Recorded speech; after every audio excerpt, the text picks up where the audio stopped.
Bom, meus irmãos, louvado seja Deus. Vamos à palavra de Deus de hoje. Nós estamos nessa série de mensagens intitulada O que quer que eu faça, onde nós estamos vendo o Evangelho de Marcos de forma expositiva, ou seja, texto após texto. Para nós relembrarmos, o Evangelho de Marcos foi escrito pelo evangelista com destino aos novos convertidos na cidade de Roma.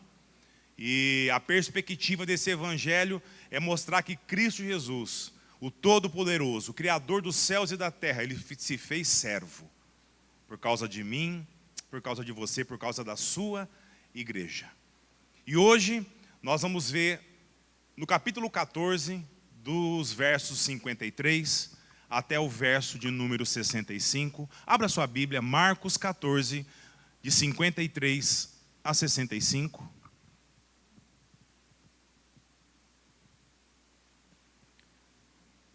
E o título da mensagem de hoje é O Justo pelos Injustos.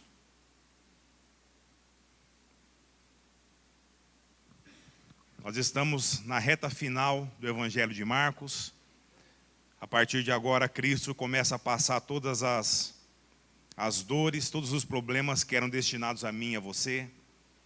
Irmãos, eu gostaria que você prestasse bastante atenção no texto de hoje, porque ele é um texto, assim, muito revelador para mim e para você, com relação a como se deu toda essa situação, toda essa condenação em Cristo Jesus.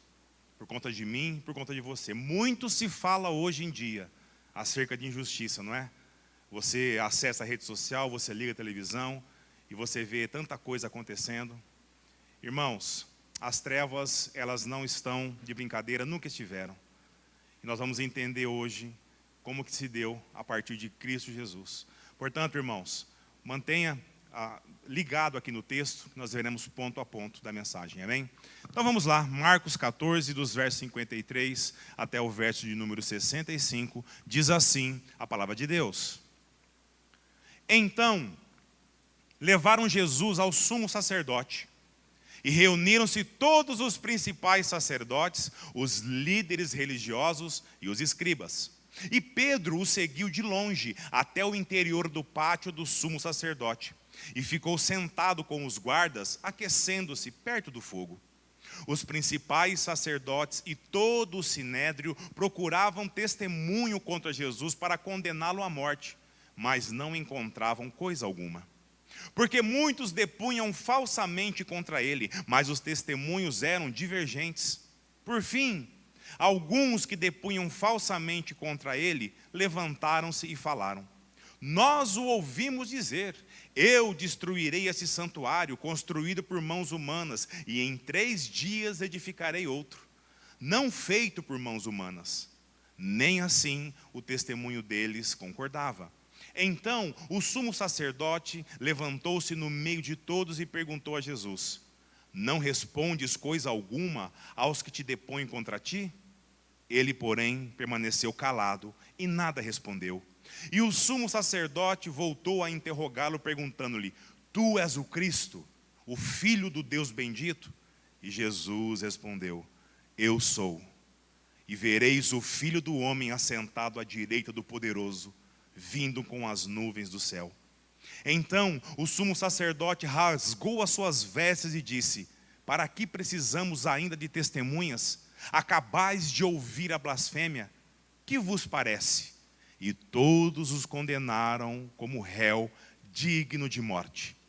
E alguns começaram a cuspir nele, a cobrir-lhe o rosto e dar-lhe socos e dizer: Profetiza. E dando-lhe bofetadas, os guardas o levaram. Até aqui, irmãos, abaixe sua cabeça. Senhor, nós estamos, Pai, diante da Tua palavra. E clamamos, Pai, a ação do Teu Santo Espírito no nosso meio. Abra, Senhor, nosso coração. Abra, Deus, o nosso entendimento. Para que as verdades contidas aqui no texto possa nos moldar, nos ressignificar de dentro para fora. Obrigado, Senhor, por esse privilégio que nós temos de poder nos reunirmos aqui e ouvir a Tua voz. E essa oração que fazemos e te entregamos, fazemos nos méritos de Jesus. Amém. Meus irmãos, nós vimos no domingo passado que Jesus, enquanto ainda estava lá no Getsêmani, ainda no período da noite, noturno, logo após clamar a Deus por misericórdia, pelo cálice que haveria de beber, eis que chega uma multidão com espadas e pedaços de pau, vindo a mando dos sacerdotes, escribas, dos líderes religiosos, e tendo Judas como guia, a fim de levar o Senhor Jesus preso.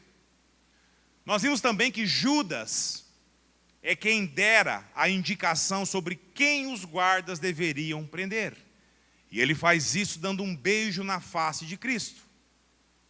Nós vimos também a reação de Pedro, que sacando uma espada, corta a orelha do servo chamado Malco, servo do sumo sacerdote.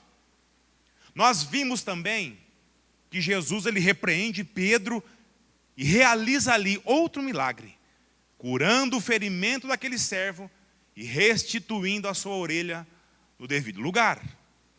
Jesus ele passivamente aceita a condição de um criminoso qualquer e se deixa levar pelas autoridades. E para encerrar o texto que nós vimos passado, vimos que um jovem envolto em lençóis, ele é despido quando é agarrado por esses guardas e foge totalmente nu. Esse jovem, pela tradição da igreja e relatos dos demais evangelhos, entendemos ser o próprio Marcos, a qual nós estamos lendo o evangelho que ele escreveu. E agora então Jesus é levado preso até o sumo sacerdote para receber o seu julgamento. E eu peço que você não feche a sua Bíblia, mantenha ela aberta e lê novamente comigo o verso de número 53.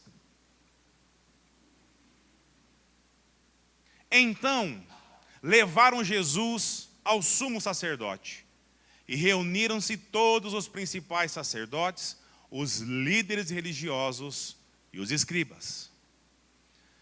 Meus irmãos, quem ler o texto de Marcos, deixando de ler os demais evangelhos, acabará achando que assim que Jesus ele foi preso, ele imediatamente foi levado até o sumo sacerdote, chamado de Caifás, que juntamente com todo o sinédrio iniciaria o julgamento do Senhor. Mas na verdade, Marcos, ele não relata muitas coisas que acontecem entre a captura de Jesus e a chegada até a presença do sumo sacerdote. Mas olha só o que o Evangelho de João nos diz no capítulo 18, verso 3. Não precisa abrir não, mantenha em Marcos aí. E conduziram-no primeiramente a Anás, depois, pois ele era sogro de Caifás, sumo sacerdote naquele ano. E aqui, irmãos, podemos ter uma breve noção do tamanho do esforço que aqueles religiosos estavam fazendo a fim de condenar Jesus. Mas por que Jesus ele foi levado primeiro a Anás, só depois a Caifás? Meus irmãos, Anás havia sido sumo sacerdote durante vários anos e foi deposto do seu cargo pelo antecessor de Pilatos.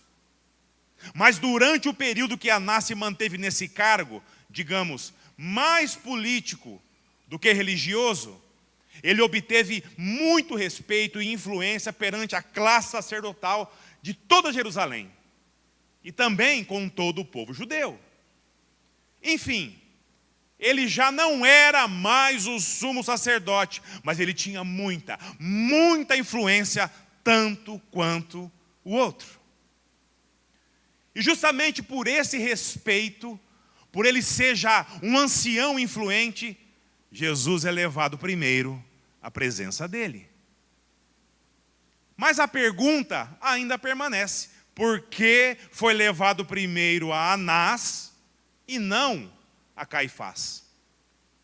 Meus irmãos, não há um relato sequer sobre o que aconteceu durante esse período que Cristo esteve na presença de Anás, pelo simples fato do que realmente a Bíblia quer nos mostrar sobre isso, que foram as irregularidades e injustiças cometidas contra Jesus. A primeira irregularidade que a Bíblia nos revela, nos mostra, é que pelo conselho do Sinédrio, nenhum acusado poderia ser levado a julgamento, sendo esse julgamento fora do Sinédrio. E é aqui que a coisa começa. Jesus ele foi levado de madrugada, primeiro para a casa do sogro do sumo sacerdote, e não ao Sinédrio. Mesmo porque de madrugada todos o quê? Dormiam. A segunda irregularidade que a Bíblia nos mostra, no Evangelho de Lucas, capítulo 22, de 63 a 65, diz assim: os homens que prenderam Jesus zombavam dele e o feriam. E vendo-lhe os olhos, perguntavam: profetiza, quem foi que te bateu?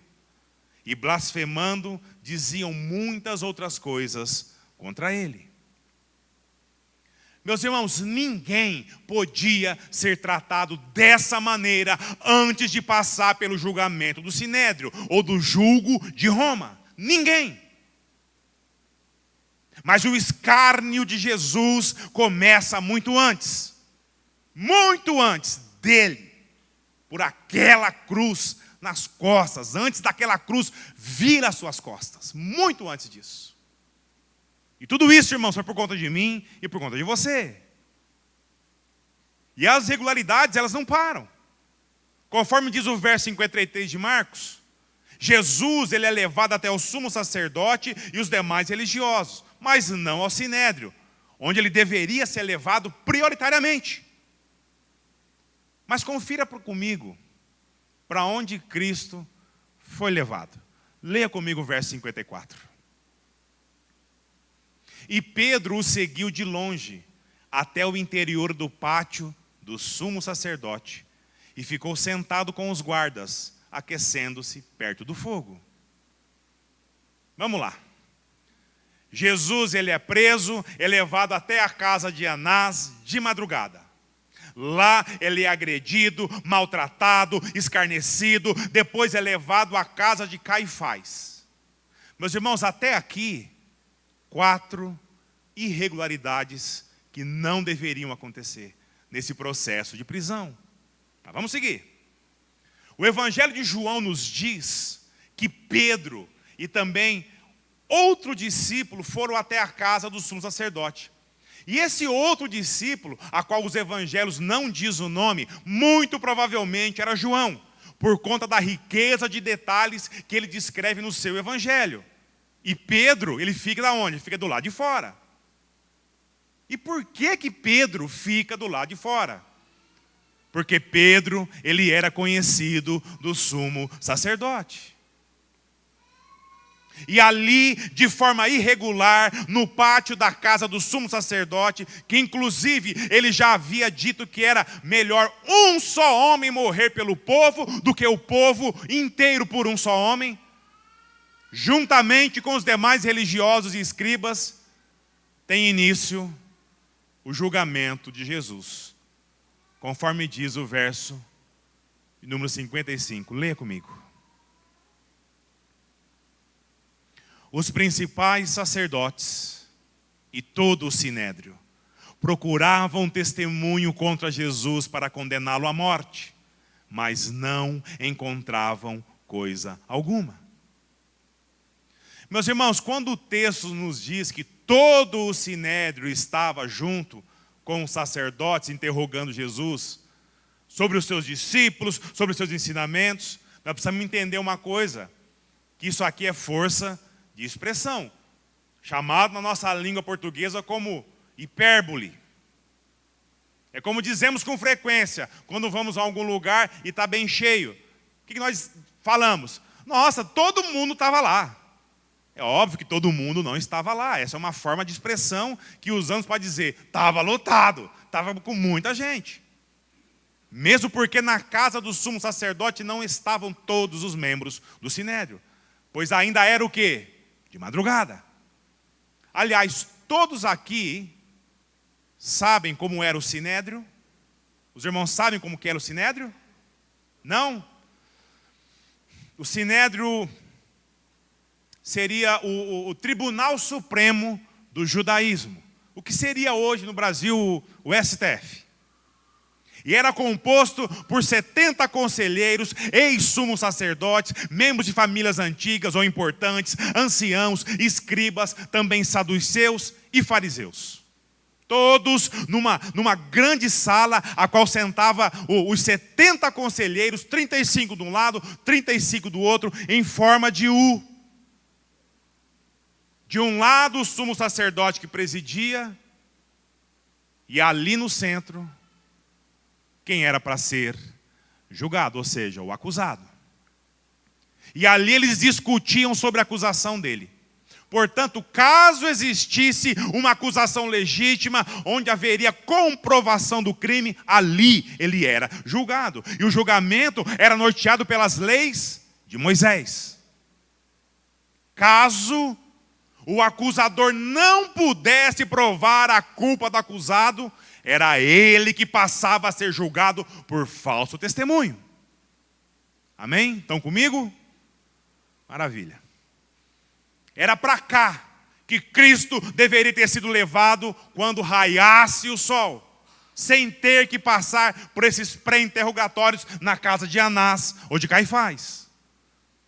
Portanto, o Sinédrio julgava somente os judeus, segundo a lei de Moisés. E quando a punição do réu era a morte, eles tinham que levá-lo aos romanos, pois nesses casos só eles poderiam executá-lo. Aí no verso 55, que nós acabamos de ler, isso aqui estava acontecendo. Mas todo acusado pelo Sinédrio, a fim de que Roma o executasse, deveria haver provas reais, provas concretas contra o seu crime. E aqui a coisa estava pegando, irmãos, para esses religiosos. Eles não conseguiam encontrar nada em Jesus que o condenasse à pena capital, à pena de morte. Então, o que eles fizeram? Leia novamente comigo o verso 56. Porque muitos depunham falsamente contra ele, mas os testemunhos eram divergentes. Meus irmãos, a coisa não mudou muito de lá para cá, não. O empenho desses homens em condenar Jesus era muito, muito grande. A lei de Moisés dizia que quem levantasse falso testemunho contra o próximo e não provasse, pagaria pelo crime que acusou ele. Ou seja, todo um cenário construído para condenar Jesus. Desde a sua prisão sem motivo algum, agora em seu julgamento, também sem motivos. E eles continuavam a patinar nessa questão. Aí então, usaram as palavras que Jesus ensinava como argumento contra ele. Leia comigo os versos 57 e 58. Por fim, alguns que depunham falsamente contra ele, levantaram-se e falaram: nós o ouvimos dizer, eu destruirei esse santuário construído por mãos humanas, e em 3 dias edificarei outro, não feito por mãos humanas. Meus irmãos, essa acusação contra Cristo era entendido por todos como se Cristo fosse destruir o templo com as suas próprias mãos, e com as próprias mãos reerguê-lo novamente, naquelas proporções e em 3 dias. Quem ouvisse isso com os ouvidos da carne, diria: esse é doido, esse é louco. Mas quem ouvisse isso com os ouvidos espirituais, saberia que Cristo se referia à sua morte e ressurreição. E eles não sabiam, mas Jesus já havia dito que o templo seria destruído, conforme foi no ano 70 depois de Cristo. Mas mesmo assim, eles voltaram a estaca zero novamente. Lê novamente comigo o verso 59. Nem assim o testemunho deles concordava. Meus irmãos, se eles levassem Jesus até os romanos, com a acusação dessas, eles conseguiriam, no mínimo, arrancar boas risadas deles. Provavelmente perguntariam para eles assim: quem que é mais louco? Vamos lá. Ele ou vocês que creem numa bobagem dessa? E o interrogatório continuava. Leia comigo os versos 60 e 61. Então o sumo sacerdote levantou-se no meio de todos e perguntou a Jesus: não respondes coisa alguma aos que depõem contra ti? Ele, porém, permaneceu calado e nada respondeu. Até aqui. Meus irmãos, Cristo nem se dava ao trabalho de responder a isso, pois sabia que isso era como palha que ia se queimar. Não havia necessidade alguma de responder a isso. Sabe por quê? Porque não era isso que interessava. Então, na continuação do verso 61, nós chegamos no ponto onde tanto os religiosos, quanto Jesus, quanto o próprio Deus queria que chegasse. Leia comigo o verso 61. E o sumo sacerdote voltou a interrogá-lo, perguntando: tu és o Cristo, o Filho do Deus bendito? Jesus já havia confirmado isso quando lançou os fundamentos da igreja. Lembra? Vimos isso recentemente. Mateus 16, de 15 a 18, presta atenção. E Jesus lhe perguntou: mas vós, quem dizeis que eu sou? Respondendo Simão Pedro, disse: tu és o Cristo, o Filho do Deus vivo. E Jesus lhe disse: Simão Barjonas, tu és bem-aventurado, pois não foi carne e sangue que te revelaram isso, mas meu Pai que está no céu. E digo-te ainda que tu és Pedro, e sobre esta pedra edificarei a minha igreja. As portas do inferno não prevalecerão contra ela. E agora? Será que Cristo afirmaria isso novamente para aqueles que o interrogavam? Leia comigo o verso 62. E Jesus respondeu: eu sou. E vereis o Filho do Homem assentado à direita do Poderoso, vindo com as nuvens do céu. Meus irmãos, mais uma vez Jesus cita o profeta Daniel acerca do Messias enviado por Deus. Está lá em Daniel 7, de 13 a 14. Eu estava olhando nas minhas visões noturnas e vi que alguém parecido com o Filho do Homem vinha nas nuvens do céu. E ele se dirigiu ao ancião bem idoso, e a ele foi levado, e foi-lhe dado domínio, e a glória, e um reino, para que todos os povos, nações e língua o servissem. O seu domínio é um domínio eterno que não passará, e o seu reino é tal que não será destruído. Os fariseus simplesmente ficavam de cabelo em pé quando ouviam Jesus referir-se a si mesmo com essa expressão: Filho do Homem. Pois eles sabiam muito bem o significado. Era o Messias, enviado de Deus.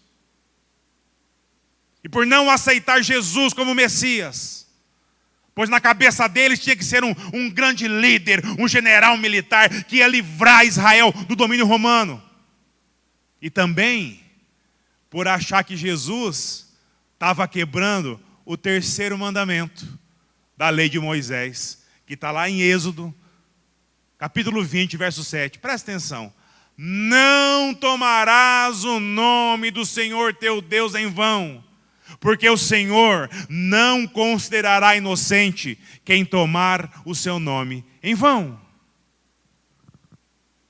Justamente em cima dessa passagem aqui, onde diz que o Senhor achará culpa naquele que tomar o seu nome para si em vão, que Caifás, junto com os demais, chegam ao veredito. Leia comigo os versos 63 e 64. Então o sumo sacerdote rasgou suas vestes e disse: para que precisamos ainda de testemunhas? Acabais de ouvir a blasfêmia. Que vos parece? E todos o condenaram como réu digno de morte. Enfim, irmãos, eles chegaram onde pretendiam. Debaixo de tantas irregularidades, debaixo de tanta intriga, debaixo de tanto falso testemunho, foi dado o veredito: réu digno de morte. E uma coisa que me impressiona muito é que os judeus até hoje acreditam nessa condenação construída por eles, apenas por não aceitar Jesus como nosso Salvador. Jesus, ele veio para o seu povo, e o seu povo o rejeitou. Mas Jesus disse, olha que interessante, Jesus disse lá em Apocalipse que levantaria 144 mil jovens, judeus, que pregariam Cristo como Filho de Deus a todos que ficarem no período da grande tribulação.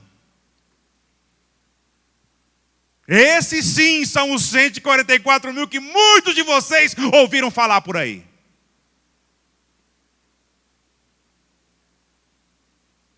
Eles 144 mil vão evidenciar que Cristo é o Senhor, seja em Israel, seja fora dele.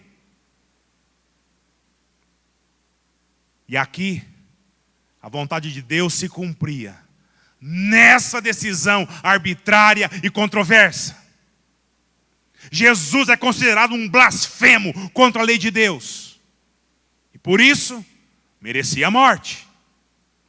Leia comigo o verso 65. E alguns começaram a cuspir nele, e cobrir-lhe o rosto, e dar-lhe socos, e a dizer: profetiza. E dando-lhe bofetadas, os guardas o levaram. Meus irmãos, as agressões a Jesus se intensificaram. Deram-lhe socos, cuspiram nele. O escárnio chegou ao ponto de darem bofetadas em meio à multidão. E rindo, todos diziam a ele: vai, profetiza, vai, revela para nós quem foi que te bateu.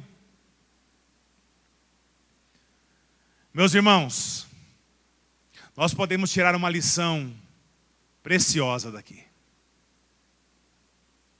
Quando eu e você nós estamos diante de uma injustiça, seja conosco, seja com nossa família, com marido, esposa, filhos, nossos pais, irmãos, amigos, enfim. Eu e você, de fato, nós nos indignamos, é ou não é? Além da gente nos indignar, quando possível, nós não medimos esforços para fazer o quê? Justiça. Seja a justiça de forma legal, debaixo de um conjunto de leis, ou até mesmo a nossa própria justiça.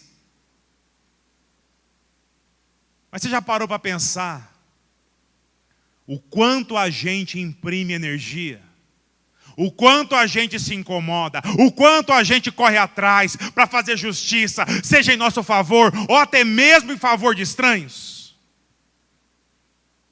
E na grande maioria das vezes, nós não damos a mínima por todas as injustiças que Jesus sofreu em favor de mim e de você. Por causa de mim, por causa de você. Injustiça sob a ótica de Deus do nosso não merecimento. Apenas pela graça dele em nosso favor. Quantas vezes, irmãos, nós fazemos coisas porque julgamos injusto e ultrapassamos até as leis que nós vivemos, porque a nossa autojustiça, ela grita, ela clama dentro do meu e do seu coração. Mas quantas vezes a justiça de Cristo Jesus, nós fazemos o mesmo que fizeram com Ele, dando-lhes as costas. Uma injustiça que foi necessária, pois sem ela, eu e você estaremos totalmente perdidos. E a única coisa, e aqui está o ponto, a única coisa que Deus nos diz para fazer é amar e obedecer. Quem? Aquele que foi injustiçado por nós. E todo o nosso empenho em fazer justiça própria, em fazer por nós e pelos outros, muitas vezes, na grande maioria das vezes, é tão superior ao nosso dever para com aquele que se fez justiça em nosso lugar.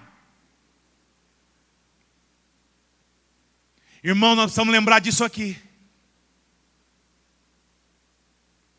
Deus não quer a nossa justiça própria para o que aconteceu com Cristo. Isso aqui foi a vontade de Deus, foi a vontade do Pai. Deus quer apenas que eu e você reconheçamos o que Cristo fez por nós. Amém? Amém? E como que eu faço isso, irmão? Como que eu faço isso, irmão? Ai, pastor, mas como é que eu faço isso? Como que você faz isso, irmão? Jesus disse assim: muitos me chamam de Senhor, Senhor, mas não faz uma vírgula daquilo que eu mando. Que Senhor que é esse?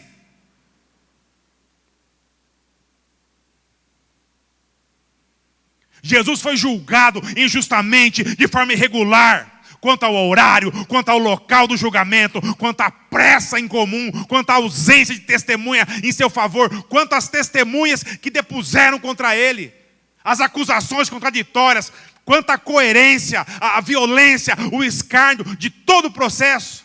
E tudo isso por causa de mim e por causa de você. Era para eu e você estar lá, não ele. Já parou para pensar? Efetivamente, se fosse eu e você no lugar de Cristo, como que nós agiríamos? Já parou para pelo menos visualizar, vislumbrar isso na sua cabeça? Será que eu e você agiríamos como o Senhor? Cristo como um cordeiro perfeito, santo, sem mácula alguma, ele suportou tudo aquilo de forma calada. O verbo, a palavra da vida de Deus, agora se cala, emudece diante dos homens. E tudo isso para que a humanidade, os seus na humanidade, eu e você, irmão, pudéssemos receber o perdão das nossas dívidas. E vamos combinar quanto a gente deve. É ou não é? Meu irmão, minha irmã, isso aqui tem que falar o seu coração, irmão. Isso tem que falar no mais profundo da minha e da sua alma. Isso aqui, o nome disso, sabe qual que é o nome disso aqui? É graça. Isso é amor, amor de Deus para comigo e com você. Por isso eu e você, irmãos, nós temos que viver uma vida a cada dia para refletir esse amor aqui.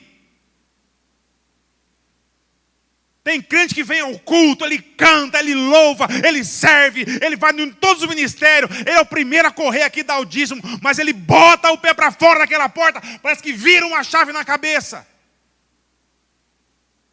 Se ele não for pego entrando na igreja com a Bíblia embaixo do braço, ninguém sabe que ele é um crente em Cristo.